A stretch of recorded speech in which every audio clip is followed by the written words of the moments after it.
السلام عليكم. أنا أول مرة في حياتي أعمل فيديو وأشاركه مع الناس.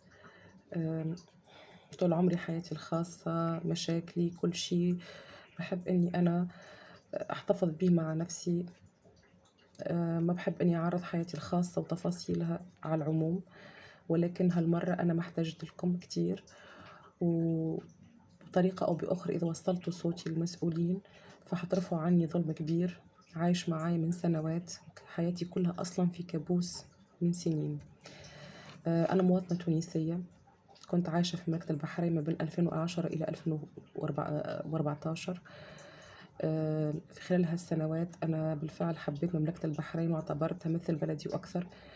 وخيرها كان علي وما راح أنكر هذا الشيء، وكانت وش الخير علي بالفعل. ولكن اليوم أنا جاي أحكي لكم في مشكلة كبيرة